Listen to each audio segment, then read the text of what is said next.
What is it that you keep coming back to and it kind of won't leave you alone? It might not be the right time, but it's the right time to start planting that seed.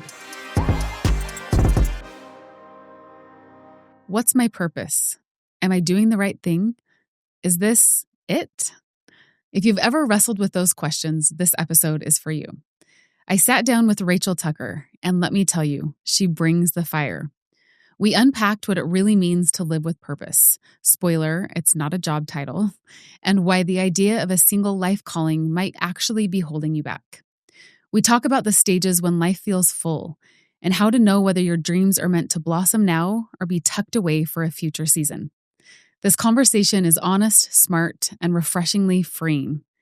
If you've ever wondered if you're doing enough or if you're in the right season to grow something that matters, get ready. You are. And this episode will show you why. Rachel, welcome to the podcast. Thank you. I'm super excited to be here. Me too, with you, to spend an hour to just talk. And we haven't interacted so much in the past. And I have been super excited about this conversation. Yeah. Especially, I think, because we're talking about a topic that we are both so passionate about. Yeah. That I know so many women ask me questions about and are looking for guidance on for so many reasons. And in a lot of ways is like the core of who I want this podcast to become, you know? Mm-hmm. And that is creating our personal mission, figuring it out. Like, there's so many words in the past that I've tried to figure out, how do you actually say it? Am I creating it? Am I finding it? Did it pre-exist before me? Is it all God's mind? So we're going to dive into, I think, a lot of those things. And how do we live fulfilling, wonderful, beautiful lives? And that's why you're here. You're going to share it all with us. No, I'm excited. And I think you're right. I think it's a big conglomeration of all of those things. Yeah. So good. Well, let's start out by just you tell us a little bit about yourself. So my name's Rachel Reen Tucker. I grew up in Little Farmington, New Mexico, and went to school in Flagstaff, Arizona. I live in Southern California with my husband and 3 of our 4 kids. We've got one at BYU this year and almost 2. I have another one that leaves in a few weeks. So I'm managing still being a mom to an 11-year-old and being a mom to adult kids, which is really weird and fun and hard in a whole different set of ways. But I am a content creator on Instagram. I love to write and I love to teach. I love to speak about the gospel. So that's kind of me in a nutshell. And how long have you been doing that on Instagram? And was there anything you did before that? What was the path that led you there? COVID. I've done it since January of 2021. So I love learning and I have loved studying scriptures. I taught early morning seminary for 5 years. Which is like the church study program for the LDS church where Yes. kids can come. High schoolers. Sometimes, high schoolers. Yeah. Yeah. So before school, for us, it's before school. And I taught for 5 years and loved it and realized being a lifelong member of our church, there were still so many things I didn't know. And it was so great to dive into things that had to do with my faith that I just wanted to learn more about. So I really love study guides, and I was looking for something really specific a number of years ago, and I had this clear impression one day, you should write it. You should just create it because you're not finding what you're looking for. And so I sat down and created these 2 study guides for women of my faith about divine identity and purpose. And it just triggered this desire to write and to teach and to collaborate with people who are thinkers and who want to do things and help people. And so I started writing on Instagram, and it's been a ride. It's been so fun, and things have evolved over time, but it's been something that I've found that I'm really passionate about, that I didn't know I loved so much, that I didn't know I was very good at before then. And I was 41, 42 at the time. You're just never too old to find it, right? Mm-hmm. We talk about that a lot on this podcast, that age just isn't a thing with divine purpose, because some things we do are only well done when we're older. Yeah. And some things are better when we're younger. And so to say that there's some time frame around it is so funny that that's a thing when it really just shouldn't be. Yeah. Tell me something that you really enjoy about your work online, or if you have a story that really encapsulates like, this is why I love it so much, or an experience. To begin with, it was just a great outlet for me. It was something that was like in California, we were home for almost a year, sharing bandwidth, so many different forms of bandwidth, and trying to figure out space, and I need quiet. And this one's in first grade trying to do online school. It was very sort of chaotic. And I started walking in the mornings by myself. No one was invited. And I started writing. And so to begin with, it was really just a great outlet for me. And the more I did it and the more people found me, I never really promoted it, but it was a public account. And people just started eating up this content. And I would find quotes from Mother Teresa, and I would find quotes from Oprah and the prophets and all of these people. I mean, if it was good, I wanted it. And I've just started the process of rebranding, but my account name was Seeking Diligently. Like, there is so much good in this world, and I want to find it and I want to share it. So that's kind of how it started. And I think the greatest joy for me in all of this is the people that I've met. It has opened up so many doors, and I've made so many great connections and so many good friends that I never would have known if it weren't for this funny little app online.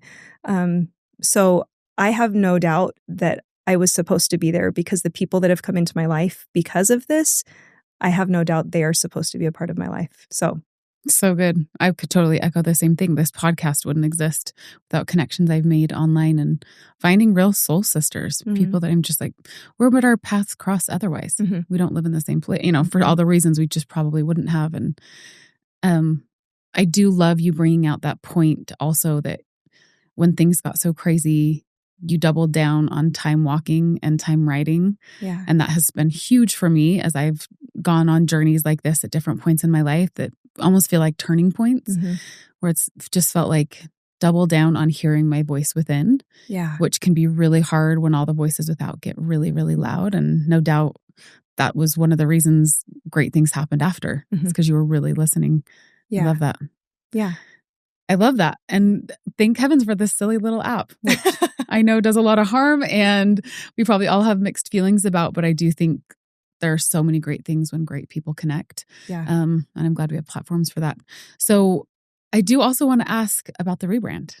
Oh. And what you're thinking. Can you share? And depending on when people find this episode, it may have already happened, but that really was the thing, like you seeking and letting people come on that journey with you. What have you found? Well, I am not a business person. So this has been really interesting to be like, I feel like I'm flailing a little bit, and I'm kind of making it up as I go along, but we all are. All of you listening in, everybody is. Everybody's faking it. I don't know if I've ever heard a person say, like, unless they just knew they wanted to be something since they were 4. Yeah. Like, I think everybody else is like kind of making this up and seeing what sticks most of the time. Anyway, that's probably not what you're going to teach us about finding your purpose, but yeah, I do feel a little that way. So for a long time, I didn't put my face online. I have never put pictures of my kids on my public account, and I was seeking diligently, and that's what people knew. And I would write, and I had all these people that started following my account, and then I had a number of people give me feedback, some friends and some people I didn't know, who said, "Who are you? Like, we can see your words and we know your testimony, and that's beautiful, and we love the things that you share, but what do you like? Are you funny? Are you clever? Are you boring? Are you like, who are you?" And so I started to show up a little more in my stories. And as time has progressed, I've started speaking at conferences. I've started doing other things, and just gotten more comfortable at putting myself out there a little bit. And I have started creating an online course for women, an 8-module, 8-week course for them to help them find their divine purpose. And when I started formulating all these things, I have a couple of books in my brain that I want to write. And I just started feeling like seeking diligently is what I do, but it's not who I am. So I thought I need to use my name. To use my name. So Rachel Tucker is really common. Rachel Reen is really not, but nobody knows how to say it or spell it. So I'm just Rachel Claire, which is simply Rachel Claire is my new handle. So it's just, beautiful. It's me seeking diligently. So beautiful. So I'm keeping the tagline, but so good. I am Elizabeth Ann Jensen. No parts of that would help anyone search and find me. So, and Lizzie's usually spelled Lizzie. So I get the issue. It's like, man, it's just not original, but it is my name. So I get, but no, that's beautiful. Yeah. So beautiful. And I love that pull symbolically to also say, this is what I've discovered. Yeah. And this is what I want to share humbly, but also like confidently. Yeah. This is who I am. And so beautiful. I'm excited. To see you share more of you. Yeah, it'll be good. I hope. Well, let's talk about finding divine purpose. Okay. So I have a great story that I want to share, and I hadn't even thought about this, but one of my dear friends from my church congregation, her name's Zoe. She's 96, and she still drives her BMW, and she's really irritated right now because her eyes are getting a little bad. And I'm like, Zoe, you're 96. You still drive a car. You're great. I was talking to her last week. I went over to her house and we were visiting, and she ran a daycare out of her house. She had 8 kids. And when they were all grown, she was like, I know, I need to teach preschool. So for 20 something years, she had this preschool in her house. And about a year in, she realized people were bringing their kids to her, and she was like helping potty train them. And then they were taking their kids and putting them in other preschools. And she's like, no. This is not, I need a degree. So she goes back and gets her bachelor's degree in early childhood development, graduates when she's 60, which was now, 36 years ago, and ran this preschool from the time she was 60 to the time she was almost 80 out of her house. And wow, it was her personal mission. Little kids are her personal mission, and she ate it up and she misses it every day. That is not that is not my mission. That is not being with other people's toddlers is not my, that is not what I would find enjoyable. And she just loved it. And as I sat there and listened to her tell me parts of the story that I didn't already know last weekend, and with this interview in mind, I thought, that's just it, is everybody has something to give. She is a very quiet, very unassuming woman. She's very put together, but just she doesn't want to be in the limelight. And she gave her life to helping thousands of children go into kindergarten knowing their alphabet, knowing how to read, and knowing all of these things. And she was incredible. And I just love her example of feeling pulled towards something and being like, oh, well, apparently I need a degree. I'm going to go do that. And she's 60, right?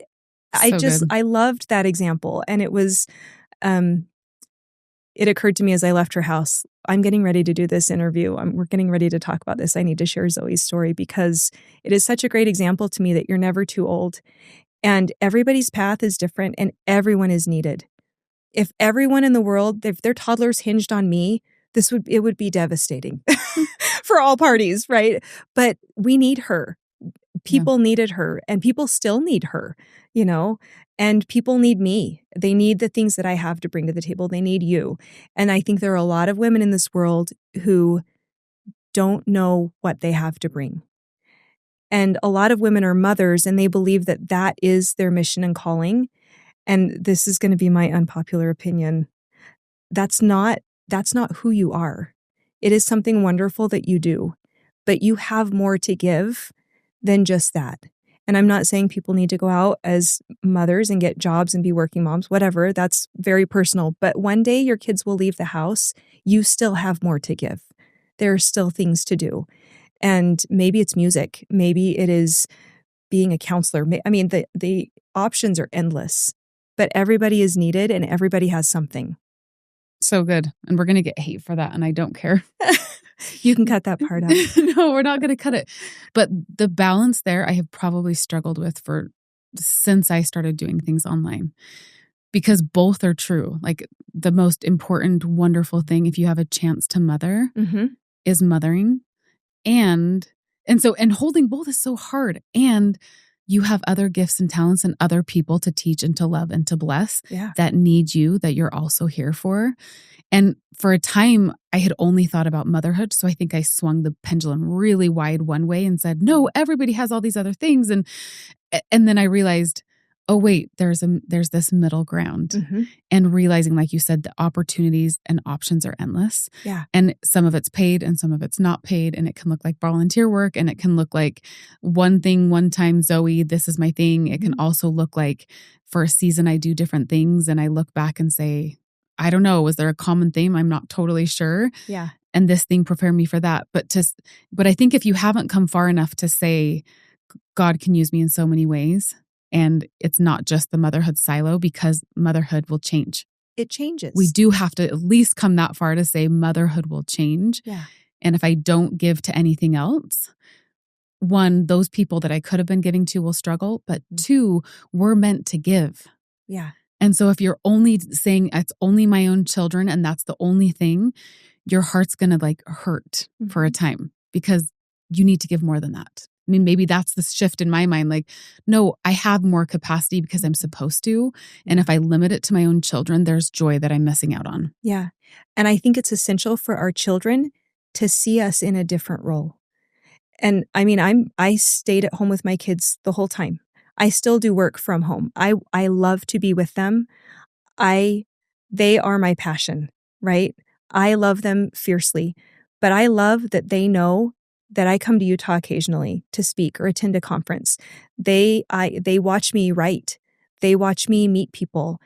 I love that they can see that there's more dimension to me than just this one-dimensional thing, right? I have a sister who is a full-time stay-at-home mom. She's an amazing mom, and she is like neck deep into Red Cross stuff. Every Saturday, they're filling boxes, they're helping at soup kitchens, they're moving refugees, and she takes her kids.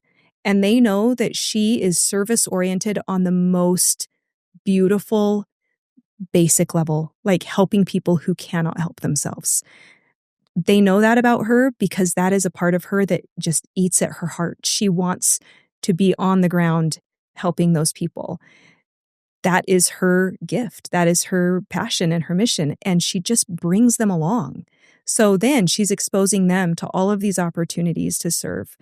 So not only do other people need what we have to give, our kids need to see us growing and developing ourselves, so that it gives them something to look forward to and start to think about, like, what drives me? What am I interested in?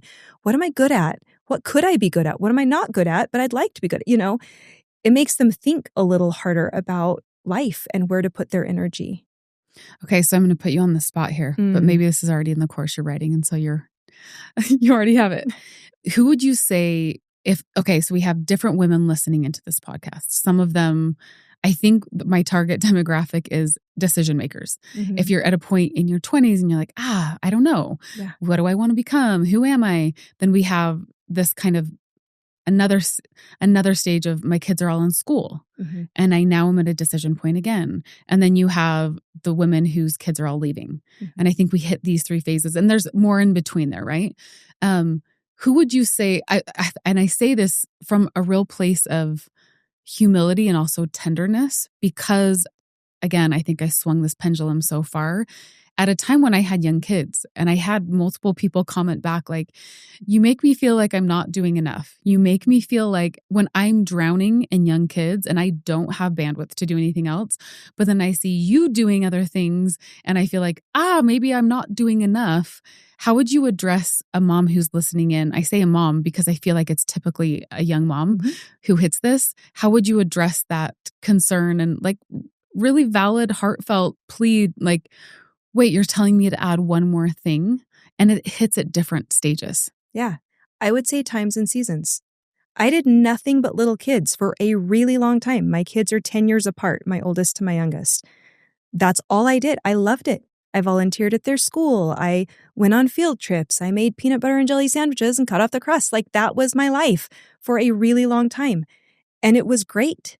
And I didn't have bandwidth for much else. And my youngest was still really little when I started teaching early morning seminary. But at that time, my husband was a full-time professor, which meant he had a lot of flexible time, right? So he was mom and dad while I was at seminary in the mornings, getting kids ready for school. But other than that, I was there. And that is what I did. So have grace with yourself. Your life is long. You've got a long time. But I do believe that God puts things in our hearts that are interesting to us. And maybe something's interesting to you and maybe you don't have time right now. Just don't discard it. Write it down on a sticky note somewhere. Learn to play the guitar. That's mine. I'm still working on that one. It won't leave me alone. Is it going to help people? I don't know. Probably not. But that is one thing that I haven't mastered it. I haven't gotten there all the way yet, but it won't leave me alone. And what I've learned is that when something won't leave you alone, it's worth something. It's valuable in some way.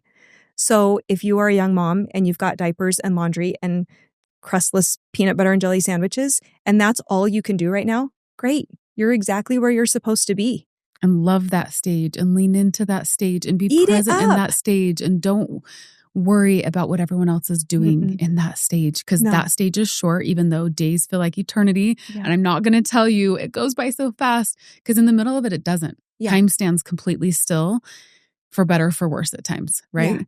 So enjoy it. If you're in that stage, tuck all these little dreams away, because there'll be a time when they'll come back to you, and don't be scared. No. Don't be scared that it's diapers forever. Nobody stays in diapers forever. I promise your kids won't stay in diapers forever. Won't. But it's a precious time too. So precious. And you know what? Having all your kids in school is a precious time.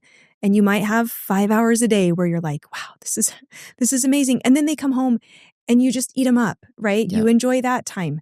And then there's a time when they're off at school and you drop everything for a FaceTime call. It's just different. But if we acknowledge these times and seasons and lean in with Lizzy, lean into them, right? We appreciate them for what they are and we live fully in the present, then we're exactly where we're supposed to be.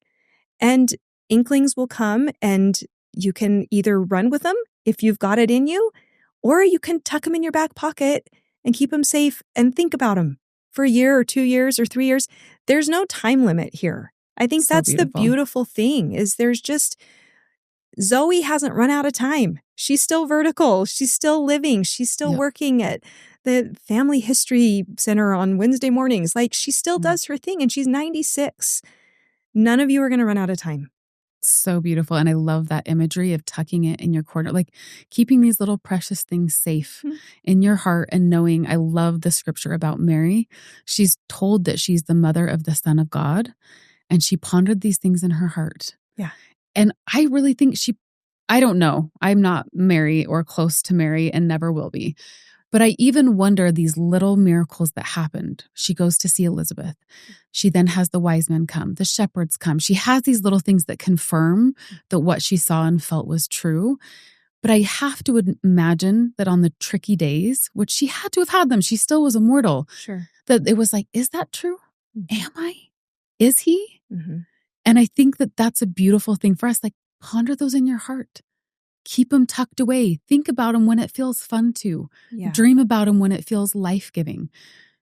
I also think if it ever comes because you're looking around and the pressure's coming from what everybody else is doing right then, that's just not how God works and speaks. I think it's more often what everybody else is not doing that comes, that because I think if it's what everyone's doing, God's like, they'll probably just, they've got it, right? It's for me, the things that everybody's not doing that God has to put a little prompting in my mind, because I'm like, otherwise I wouldn't even think of that, right? I am actually really happy with where I am. Pay attention to those. Love them. Like you said, take the pressure off that God says, here's a little thing and you have to do it tomorrow. No, he doesn't. He prepares you in a natural way to be ready in the time when it matters. But don't worry about everybody else and ponder them. Yeah. Let them sink in. Let them be beautiful and be planted within you. Yeah. I love what you said about Elizabeth and Mary's relationship with her and like all of these little shifting parts that kind of ended up fitting together. I have felt that in my life, that when something is from God and something is right, I don't always feel like there's this timeline necessarily, but it just kind of lays there and things sort of start to shift. And then you meet this person and you're like, that's not a coincidence. And then you're invited to do this thing and you're like, well, I was prepared for this. And there are just miracles everywhere when we allow those thoughts and ideas and desires and interests to just sit, and as we hold them and think about them and let them just kind of get cozy, things start to happen. And if you are watching, you'll be blown away by the miracles that happen, by the people you meet, by the opportunities that will come. And that's when you know you're onto something that's good and right. It'll light you So up beautiful. and it'll work. It'll work out, right? That you just captured the pattern in such a perfect way. Yes. Can I tell a quick story on this? Please. I 5 years ago now, in our church, we have something called blessings. We've talked about this on other podcasts, but for those of you who aren't a member of the Church of Jesus Christ of Latter-day Saints, that's where someone can lay their hands on your head and speak for God, which is one of the coolest things I feel like in our church. And my husband will give me blessings. My dad has, and so often I'm like, even they wouldn't know these musings in the back of my mind, right? Mm-hmm. So my husband gives me a blessing 5 years ago, and in it mentions, and I'm battling one of these decision points, right? What do I do with this and that? And in the blessing, he says, the quantity of time you spend with your children will increase, not just the quality, the quantity. And all my kids were heading into school. And it didn't even really trigger much. I was just like, oh, that's whatever. But there were other things in there that mattered more. Fast forward literally 2 years later, I'm in a random conversation with the director of our school that our kids go to, this private school, about to head off on a month-long trip to Europe and just making sure things are tucked away squared away with their teachers. And he comes down, and I'm really good friends with his wife. And so we're kind of chatting. I didn't know him very well. And he mentions next year he's going to be hiring a co-director for the school. And like almost out of my mouth comes like, I think I'm interested in that. I've never wanted to work at a school. I also feel like I love that my kids get other adults in their life at school. Like for so many reasons, it's great. Even though I studied child development, I'm obsessed with learning and actually education. I'm a total nerd. But I hold back. Second time in the conversation almost comes. Third time almost comes. Finally, I go home, talk to my husband first because like I need a sanity check, right? Is this crazy? But it all ends up working out. I'm now at like finishing year 3. But that was 2 years after, just like you said with God it'll be a little bit of this and a little bit of that. And then something will shift and you'll be in a conversation and you'll meet someone. And that was nowhere on my radar. So then a year later, I'm reading that blessing because I was typing mine out. And like, nowhere else could the quantity of time have increased unless I was actually at their school, which I now have been. Mm-hmm. And it's been I could go on and on about how cool that has been for me to be at their school and the school that I'm at. But it was beautiful to see, like, in some things in our lives, God has literally ordained these things to happen. Some things I don't think matter. Yeah. But in certain things that are part of our divine mission and life's work, 2 years before. Yeah, it's amazing. And I love that your jerk reaction was, yes, I'll do it. He wasn't even asking you to do it. He may have had a candidate in mind who he was already hiring. Yeah, totally. Yeah. And totally. If somebody would have been like, Lizzy, we need a new calculus teacher for the public high school, you would have been like, good luck with that. Totally. That's not your mission. Yep. When it comes, you have to like stop yourself. If that's your jerk reaction, that's what you kind of already know. You kind of already know. Yeah. Without even knowing. You didn't know. You didn't even know that was on my thing. Radar. Yep. And yet, oh yeah, I'll do that. And he totally, Matt, the director as well, had to like, when I then a week later was like, this is crazy. You may already have a candidate, but I kind of want to throw my name in the hat. And he kind of sat too, same like, what? Yeah. And then the question he asked, like, well, what would you bring to the school, or what are your ideas? And I told him 3 things that had been like heavy on my mind. And he said, literally the day before or the week before, I've been journaling, and those are the 3 things I'm concerned about. And it just was lined up. Mm-hmm. It was meant to be, and it's just how it was. Yeah, absolutely. I feel my heart feels at peace right now that the women listening in, again, in those times and seasons where you don't need one more thing, you're not looking for that, won't take this episode as, wow, Rachel and Lizzy feel like I have to go do something else and motherhood isn't enough. We're obsessed with our kids and with motherhood, and pudgy hands and sticky fingers, like while they're physically exhausting, you are in some of the most precious times, and I hope you can feel our hearts in that. The work you're doing to teach when they're young will stay with them forever, and you're doing a noble, thankless, often work. Yeah, absolutely. And same with teenagers, absolutely. Right? My 15-year-old, my 18-year-old, they need me So they need me. They don't need somebody else, right? They need me. And I take that so seriously. But I love that they can see me expanding myself and growing and looking to do different things and putting myself out there. Maybe it embarrasses them that I'm on social media. I don't know. Who knows? But they can see me and my interests. They know I'm this person that's just sort of well-rounded, and I really don't take a lot of time from them. I give them a lot of my time, and I love it. But I do think it's important that our kids see, especially our girls, but even our boys, because our boys will go off and have families one day.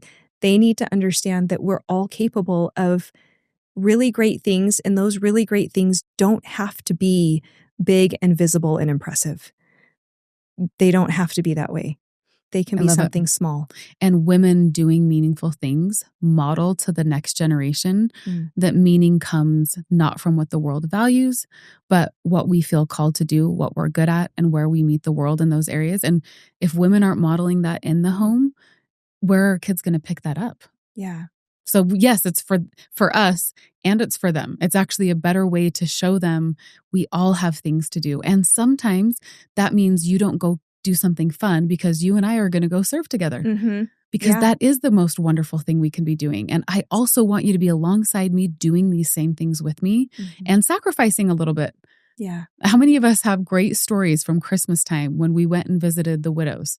Yeah. And we were ornery and it was fighting and we were in the car because it's Christmas and we want to only do fun stuff at Christmas, which how funny that that's what we think Christmas is about.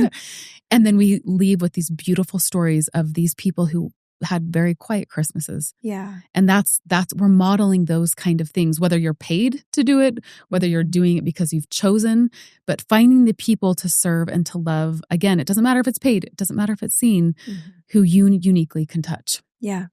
Yeah. I love that. You'll appreciate this. So my 15-year-old she's big into justice. I could tell you lots of stories, but and it's not just like that's not fair, like world views. And I could tell you some stories that just moved me to tears where she's like, that's not fair. But she's talking about groups of people. And years ago, we're like, man, you're going to be a rock star lawyer because you just do not let up, And for the last few years, people say, so what do you think you want to do when you grow up? She's like, I want to be a stay-at-home lawyer. So good. That's what she wants to do. She wants to stay at home with her kids and be a lawyer. Stay-at-home lawyer. So like, good. you can do that. You totally can. You can make a difference in this world and you can raise your babies. And during nap time, you can help these groups of people that from the time you were 10 years old, you felt so passionately about. And you bring up a good point. I remember being younger and getting advice as a woman in a really traditional society when I was brought up. And the only career advice I ever received that I remember, maybe I had other, was pick a career that can be really flexible so that people will let you have time if you want to be a mom. And so I was like, okay, so my careers could be like nursing, because then I could work night shift and mother in the day. And when would I sleep? I don't know, but that wasn't even factored in. Can we hear it for the nurses right now that work night shift goodness. and have babies? If you are listening to this on one of those night shifts and you have nothing to do, I just want to, do night. I think nurses always have something to do, actually. So that probably isn't even a thing, but bless you. Yeah. Bless you. And so then I looked into some of these careers because I was just looking for something flexible because I knew I wanted to be a mom if I had the opportunity. Yeah. And then I did end up going to law school. And the funny thing was I realized the more passionate you are about something, the more you know what you're good at and interested in, and the more of an expert you become in it, everyone will be totally flexible if they can get your time. You will write your own schedule. If you're that good, you're that passionate, and you're that committed and focused on it. So I don't ever give the advice, like try to find something flexible. Be so good at it that people are begging for your time and you choose when you give it. That would be the advice I would give for your stay-at-home lawyer. For my sure. Stay-at-home lawyer. If she's good enough, absolutely. She will choose whatever hour she wants to work because people will want her help. Yeah. Yeah. And that's good advice for some of your younger listeners who are kind of at the beginning of this journey. It can feel overwhelming when you're in your 20s and either thinking, oh, I have to pick what I want to do for the rest of my life right now, preferably before the semester starts, or I'm engaged and I still have 2 years of school left and we're going to have a baby. Like, it feels very overwhelming, but if you can just love the season you're in and hold on to it and be present in it, but don't let go of the things that still make you you, right? Don't let go of the things that still light you up, things that make you excited, the things that you're drawn to. Sometimes I think that we have these desires. I went to this workshop once and this woman said, "What do you want?" And I was like, I don't even understand this question. Like, for lunch? And she's like, "Yeah. What do you want for lunch? What do you want to wear tomorrow? What do you want?" And I had been so just steeped in motherhood that I was like, I don't know what I want. I don't think about what I want. I just do what everybody else wants. And it made me realize how important it is for us to have desires, not about the next pair of shoes we want to buy, but what we want our life to look like, where we want to put our focus, how we can help people, how we can help our own kids, how we can help our communities. There's just so much inside each of us that is waiting to get out. And I hope that while your listeners are hearing this, I hope that they're getting these little sparks of ideas. I hope they're pausing their phones on their walks and going to their notes section and being like, call the guitar teacher or certify in CPR or whatever it is that comes to your brain right now, write it down because there's something there that means something. Yes, I'm interested in that position. Oh my gosh, I don't even know what I just said, right? Like, those things don't come from us. I think that those are divine. I think they're divine inklings, divine promptings about who we are innately and who we can become and how we can help other people. This year marks 20 years since I've been home from my mission for the Church of Jesus Christ of Latter-day Saints that I served in Croatia. So I've been a little nostalgic, and cool little miracles have happened actually already this year that I'm like, God's marking this time too. This is really sweet. But I pulled out this old study journal, and in it I found 2 3x5 cards that I had in my bag. And anytime I would have one of those little thoughts, which there literally was nothing I could do about it as a missionary, because I was dedicated 18 months of my life to just finding people who wanted to learn more about Jesus Christ and happier families. That was my mission. I knew my mission. Yeah. But then I would have a little idea about like a business thing or a school thing, and I would just wrote them out on this 3x5 card. And I also had some names of future children on there I found. Oh, which was funny because some of them were like, one I did, but I had known it's my grandma's middle name, who's 93 and sounds like your friend Zoe.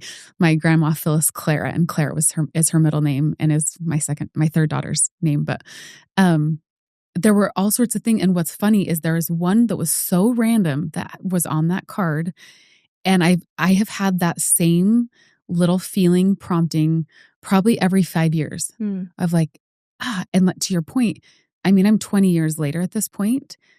And again, this year, I'm like, that might be the thing that comes back. And here's how. But I'm not stressed about the timing. And I never want it to overshadow the current stage. And so I just keep adding a little bit to it. And, maybe this is how that would actually work. And maybe these are the people that I could do it with that could help. And that's 20 years. Yeah. Doesn't matter. No, it doesn't. That reminds me of an experience I had literally just 2 years ago. So I got a bachelor's degree in Spanish. I love the Latino people. I love Mexico. I love Central America. I want to live in that. I love the language. I love the music. I love the food. I love everything about it. And to cut down on the story, I had planned on serving a mission. I had turned in mission papers, and I was so determined that I was going to speak Spanish on my mission. And I'm telling you, it probably sounds like, anyway, I really believe that was divine. Through a series of things that happened, I ended up getting married. And I finished my bachelor's degree. We moved to Kansas for graduate school. I didn't speak Spanish. And over time, I kind of lost my Spanish. And I was sitting in a meeting 2.5 years ago. And this feeling came over me that was like, you have to get your Spanish back now. And I'm like, okay, I still have all these kids at home. I'm like doing my thing. And it was so overwhelming that I was like, okay, so how? But nothing, crickets, right? So I called this friend of mine who's the bishop of the Spanish congregation in our stake. And I said, hey, do you have any women in your ward, in your congregation that I could be friends with, but they can't speak English? I'll take them to lunch. Like, I don't know. That's all I had. And he texted me back and he said, do you want to teach English Connect? And I said, I don't know what that is, but I totally do. And it was that like, yes, I'm interested. Oh, wait, what did I just sign up for? And English Connect is an English as a second language program that a lot of people don't know about, that our church has to teach people English. And our community didn't have one. And so I started this English Connect program, and I started teaching every Tuesday night to our little Spanish congregation. And we had new friends come that weren't members of our church, lots of people there that were, and it filled me to the brim. It filled me to the brim. And I just think, as an 18-year-old saying, no, I'm going to serve a mission and I'm going to speak Spanish. And when I got that kind of calling, I said, can I be a service missionary? And they're like, I guess. So I got to wear my little name badge and I got to go off and teach my English Connect every week. And I don't think that my Spanish is done. I think I still am studying in Spanish and trying to keep my language up. But it was so good for my language skills and so good for my heart. And I just love that God very clearly put into my mind, hey, your Spanish is really bad. You've got to get it back. And I worked and I worked and I worked. And then I found the avenue. He didn't tell me how. He didn't tell me why. He just said, this is important. And maybe that was the whole reason. I don't think it was the whole reason, was to teach this English as a second language, get this program rolling in our area. But it was so meaningful to me. I made beautiful friendships. And it's just one example of my life where I get this little thought, something is important. It's something I love already. Okay, it's time. Run with it. Like, let's see what you need to do. So beautiful. God is so good. He's so good. And I bet we could swap stories for hours at this point of just all those times he's shown up in ways that felt confusing, or we didn't have the next step. Right. And it's shaped, I think for both of us, it shaped our lives. My life would be totally different without those. Yeah. Okay. So I want to jump in for people. We have a few minutes left is all. These go so fast. Yeah. It's always so sad. What are some tips you would share? And then obviously just find her course when it's loaded and when it's launched, and take that. If this is where I am right now, this is the thing for me. But what are some tips you would offer and share for those listening in? Well, I have a few. One of them is, what makes you tick? Outside of motherhood, what drives you? What is interesting to you? Is it a preschool? Is it serving with the Red Cross? Like, what is it that you keep coming back to and it kind of won't leave you alone? It might not be the right time, but it's the right time to start planting that seed. That is the right time. Planting a seed is very easy, right? You just tuck it down there, you give it a little water every now and then, you think about it, give it a little love. It doesn't have to sprout the next day, right? But think about it and write down your desires. What do you want? What do you want to do? What do you want to be? How do you want to help people? How do you want to grow? How are you lacking? What are the ways where you're like, man, I really want to be better at that? Write it down. I love sticky notes, man. They're everywhere. Just slap it on a sticky note, put it on your mirror. I want to be better at this. And then start talking to your kids. Hey, what do you think mom's good at? What do you think mom should do here? Hey, what do you like to do? How should we help that family? If you were in their situation, how would you want someone to help you? I mean, the questions could be endless, right? But start fostering this idea of like, what else do you have to give? Not in terms of draining your cup dry, because I really believe that when we find what it is we're meant to do, it doesn't drain us. Yep. It fills us up. And when we dive into that and give our souls to it and really consecrate it, the Lord just magnifies all of it. He magnifies all of it. And we're able to do all the things, and it's not a drain. It's a gift, right? So good. Couldn't agree more. And women don't do that enough, probably because we juggle so many other things in our minds, it feels like maybe that's not important. But a big turning point in my life was just, I've shared this on the podcast before. I did 3 pages a day from the book, The Artist's Way. Yes. 3 daily pages. And it just unlocked like who I really am, what lights me up. Like you talked about, where do I feel I'm filled every time when I do certain things. And I didn't come on to, all that adds up to becoming the co-director of this private school. But I actually weeded some things out at that point in my life that I realized these aren't serving me, whether it's these people or these habits or these projects I'm a part of right now. Yeah. I think they could find someone who's probably better at it than me anyway. Yeah. And also who would be more fulfilled by it. And so it also helped me strip out as well. I love that you brought that up because it's not something I had thought about in this context. And it's so essential. We can't do it all. And I'm not here to tell you that we can. We can't do it all. But it's so important to learn how to say no to the things, not in a selfish way, but in a way that allows you to foster the things that God is putting on your heart.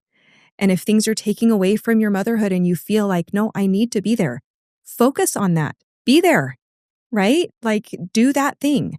And it does take saying no sometimes. And man, it feels good. When you learn to do that, it feels so good. I have an episode where I talk about that solo where I'm like, no, once you've embraced the word no, you're going to love your life so much more. If you're not there yet, just try it.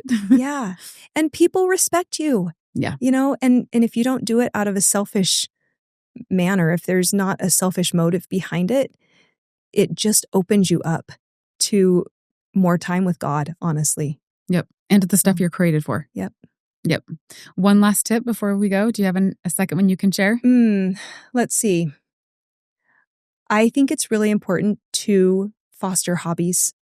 I think that is something that when you're a busy mom, it feels more like a luxury, maybe even like a guilty pleasure, right? But like, I love to read. And I told my husband a few months ago, like, it's just, I don't have that luxury of time right now to read. And he's like, that's ridiculous.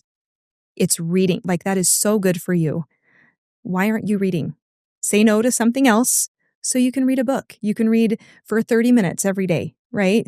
So take time to foster the things that bring you joy because you never know where that's going to lead you. So stay curious. Maybe and in the meantime, you'll love your life more too and show up better for the other things you do because you fed your soul for 30 minutes that day. Yeah, absolutely. Oh, I hate to wrap up this episode, but I'm so excited to see your course and what you're doing and the whole thing because this is so needed. So needed. Let's end with the question, what do you want your legacy to be? In this time and season, who knows? It might change in 10 years. In this time and season, I know I've thought about that question a lot because I love your podcast and I've heard all of these amazing women answer that question. And I was on a walk the other morning and I was like, I'm totally excited about this episode until that last question. How do you answer that? I know, right? How do you answer that? And the same day that I had that little conversation in my head while I was walking, I had run across this quote about the 2 great commandments. And I was like, that's it. That's what I want my legacy to be. I want, after I'm long gone, I want people to say she loved God and she loved her neighbor. She loved other people. That's it. I mean, just summed it up pretty perfectly. If you've done that, you've lived a great life. Beautiful. And can I add? Yes. I've never added to someone's legacy, so this might be totally inappropriate. But I actually almost brought this scripture up earlier in the podcast because I've thought about it when God says the little part you didn't add in is loving yourself. Yeah. And I feel like for me, in trying to find my divine purpose, it's been on that seesaw of loving myself and loving others. And if I ever go too far in loving myself, I've forgotten why I'm here. Yeah. Not that I really love myself so much. That's actually usually not my issue, but focusing on myself, even in a negative way. Like, I wish I were more this way, or I'm not enough of that. Or when I've over-rotated and I focus so much on others that I lose that centering like you talked about, where there's no way I have time for reading. Who has time for that? It's like, wait. But when I keep those two in balance, that I'm finding the stillness with God and I have those moments with just Him, with me. And then when I also am out there serving and giving and loving, for me, and with God at the head of it all, for me, I'm in my purpose. Yeah. I've landed. I'm there. Yeah. So, and I think you do that so beautifully. And that's why in your seeking diligently, you've brought so many others along on the journey in a way that's just like exciting and makes it feel like the good life. I think that's what they see in it and what I've seen. And why it's been such a treat to have you on and show that here too. I've loved this. Thank you. Thank you for coming on. What part of Rachel's story stuck with you the most? Come join the conversation. We're talking about it right now over on Instagram at Lean In With Lizzy. I'd love to hear what this sparked in you, because your purpose isn't out there someday. It's right here today. You're doing more good than you know. Now go live it, and I'll see you next week.